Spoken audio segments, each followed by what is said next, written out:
Right, so Friday, day one of the Romford Film Festival 2026, celebrating 10 years of the Romford Film Festival, which is awesome. And we've just watched 4 shorts there, a couple of documentaries, a couple of narratives, nice little selection. Let's go down the line as we talk to our filmmakers and tell us what you did on which short you were involved in.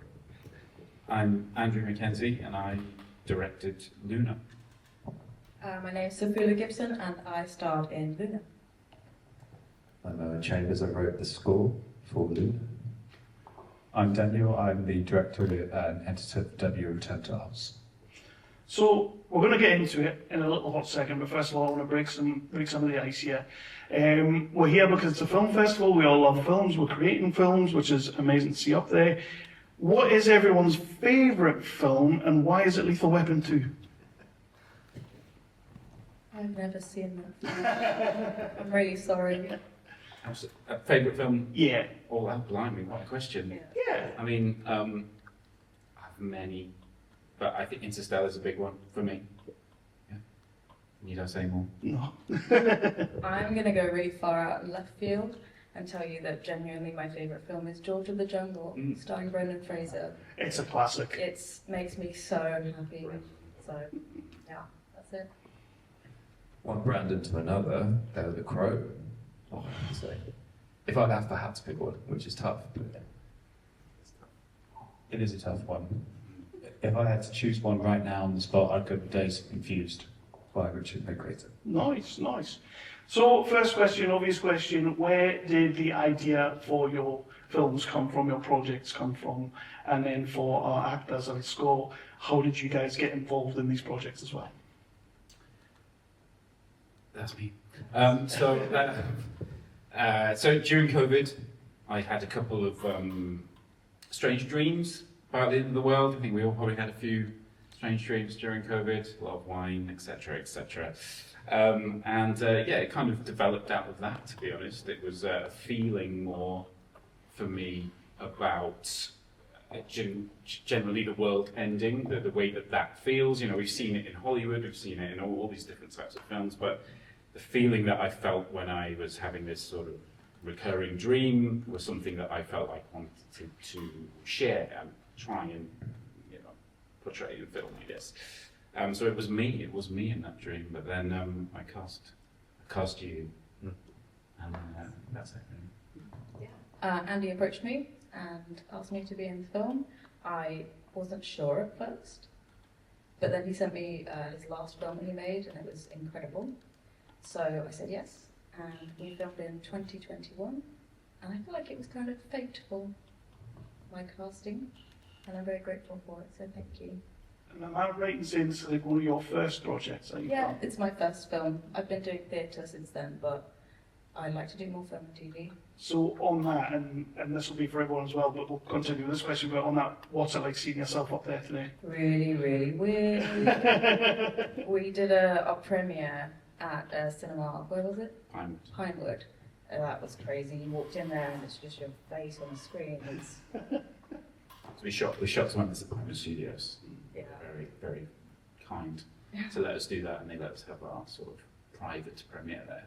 Yes. It was lovely, but it was super weird, and I had a bit of a moment about it. But I'm grateful, definitely grateful. And how did you get involved when it came to the score? Yes, that would tell us. Well, so Andy and I have grown up as musicians together. Just sort of, I suppose, came from that. I've always been a keen composer, been playing music for many years. I've always wanted to write a score for film. Hopefully I'll be doing some more. And it sort of came together like that, really, I suppose. And we spent 6 months making the score. Yeah. It's a full orchestral score. We did it all in my spare room in my house. Tiny room. We got musicians in, violin, cello, everything, and sort of laid it up all the vocals, and it took a long time. Imagine. But it's worth it because it's really beautiful. We're quite proud. Quite happy with We just it. need to win an award for it now. That'd be good. That'd be good. And with W, where did this come from and what made you want to tell this story? I didn't quite know what I was getting into going into it, I'm from Plymouth, and Plymouth, like many cities in the UK, has lots of abandoned buildings and spaces. Like we were just talking about the YMCA, but it's like that in Plymouth times 100, because it was once a thriving place for nightclubs, youth spaces, community centres, but now there's nothing left. And this was just one of the emblem clubs. So originally it was meant to just be a documentary about all of the abandoned buildings and maybe exploring inside of them, trying to find a way in one way or another, and just it's sort of an adventurous kind of documentary. But then it slowly transitioned to, okay, this building seems interesting. These people seem interesting enough. So I just focused on one of them, and that was that. Yeah. When you're dealing with your documentary, because a good chunk of it is like archival footage and things like that, how do you source that footage, and then how do you approach editing that so that you get the narrative? Sourced it from all sorts of places, sourced it from people's personal archive, people who used to go there inside it and film on VHS tapes. There was in Plymouth, there's a museum called The Box that have quite a substantial archive, so I got a lot from them. And Kino Library, I think they're national in the UK, I licensed quite a lot of footage from them. And just people, actually, there was a few VHS tapes that I purchased on eBay of rave nights there that I just bought and then converted it digitally. In terms of the editing, I did all the interviews first and edited all the audio first together to create that narrative. So once that was logged, it was pretty easy to edit all the visuals onto it. So all the voiceover stuff came first, that was logged, and then the archive footage sort of flowed onto that, as it were, quite easily. And when you see your finished projects, because you've lived with them for as long as you have, in the edit, the post-production, all that good stuff, what's it like seeing it up on the big screen today, seeing it all for all its flaws, all its best stuff? Like, what was that like today? Is this for Everyone, sorry. Yeah. We started making this 4 years ago. This is a zero budget film, so we were making it weekends. And again, like I said, the score took 6 months to do, so I've seen it a lot. And it's really great to see it, obviously, on the big screen. But yes, you do see things and think, well, maybe I would do that a bit differently now. It's been a few years. So with that, I want you to nail down one thing within your shot that you're extremely proud of. I think it's the moonbathe scene, Right. because it's a tough scene to justify nudity as well. But for me, that made complete sense, because in my dream, it was me. It was nude, and it was in a sense of giving yourself over to an inevitable, massive sort of ending. And I didn't want to take that away just because I cast a female. That seemed an odd thing to do. So I wanted to make sure that was tastefully done and kind of beautiful. And the score that we did for it, I think we did a really good job. And I think it really nails that moment. And every time I see it, I think, yes, we got that right when it could have gone really wrong. I was going to second that and say that, because I can't take all the credit for the score, by the way, Andy and our friend Jay as well, who unfortunately can't be here. Producer Jay. Yeah, but so we all were very involved in particularly that piece as well, that piece of music there. I think we were pretty sort of blown away by the fact that we'd even kind of come up with it and made it happen. I think that was our proudest piece of the score, I think. Yeah. For me, it was 5 years ago, by the way. Did we start? Yeah. Okay.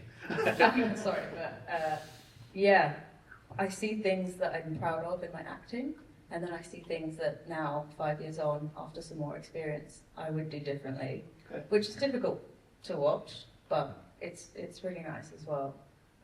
My proudest moment is probably my dog being in the film. He's loving my life. Everyone thinks it's my dog. It's not your dog, it's mine. And he's the best boy, and it's so heartwarming for me to see him up there and know that I'll have that for the rest of my life. Because Owen is in the film a lot. Right. He's the man on the beach. He's also the masked man at the party. It's subtle. He runs past you in the street during the chaos. Low budget. Cast who you can. where you go. And with your doc, what's been your proudest moment of all this? Being able to get the music Yeah. and get that license. But I think the worry going into it was whether there was going to be a structure to it. So actually the end point and the middle point and the beginning point, what I basically edited those first because I needed to have confidence. Okay, are those moments going to work? Do they work first before I edited all the stuff in between really? So it was once those did work, that was quite nice. And it was just me editing it for a while, so I was quite in this bubble of what it was. So I didn't know truly if it was going to work or not. And then I showed it to Louis, he's at the back of there, he's my producer. I showed it to him, and it was great to have that first viewing and have to give you confidence that what you made was actually quite nice and it can go forth. Mm. How much did your projects change? Because obviously you were dealing with yours for a good 5 years. Documentaries can take a little while, but how much did they change from the initial inception to the final product? Quite dramatically for me, to be honest. It was shorter when it started, and we all just got very excited, and it built. And once we got the fantastic actors that we did, we just started thinking, oh, I need a bit more of that in there, and yes, it did change, and that's why it's quite long now. Probably get a bit of future, to be honest. Yeah. But Any plans for that? not with this one, Okay. no. But probably a feature next for me. Yeah. How much did yours change from the initial? Quite a lot. I didn't really know what kind of doc it was going to be. I mean, at first it was going to be like, I'd seen videos online of people breaking into former nightclubs that had been deserted for decades, and I thought maybe something like that, kind of edgy, kind of, I'll break in and maybe get asbestos poisoning or something. So it really changed from that to, okay, it's just this one club, because that club was ginormous, had lots of different clubs in it, so there was an nebula microcosmic example of what kind of clubs existed then.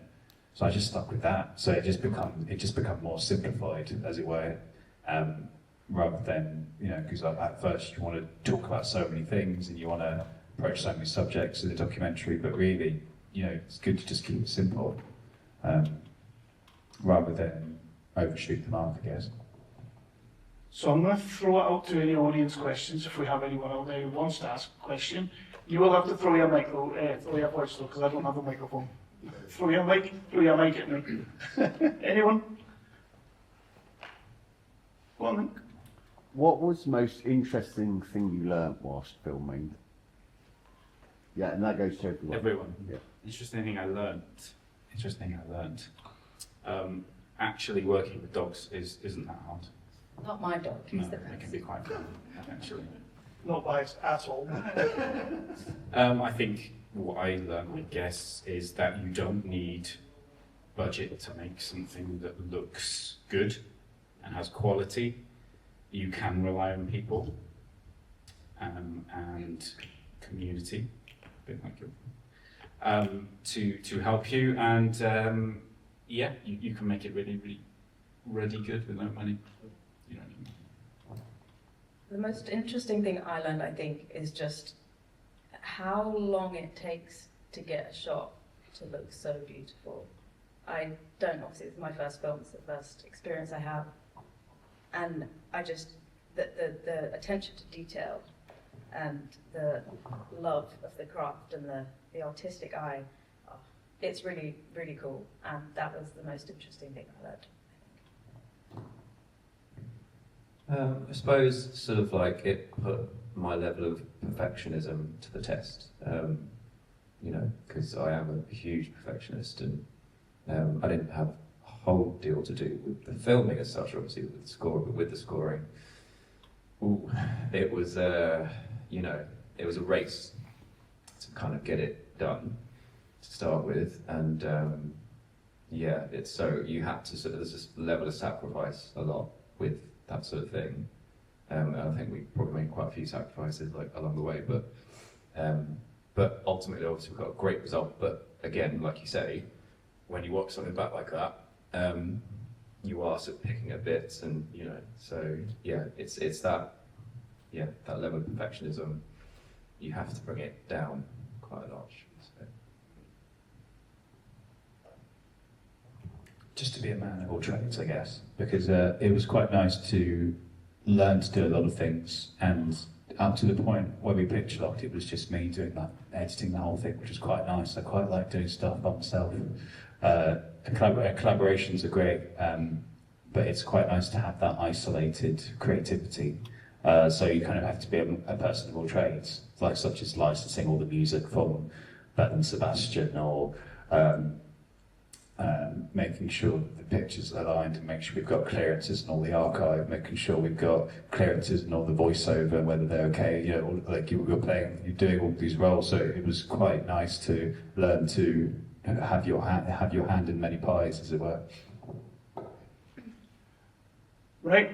Well, we're going to move on to our next Q&A, but first of all, I just want to say thank you so much, guys, for submitting the movie. Thank you for letting us show it up there today, and most of all, thank you for being here. Give yourselves a round of applause, and everyone else, can we have a little round of applause, please?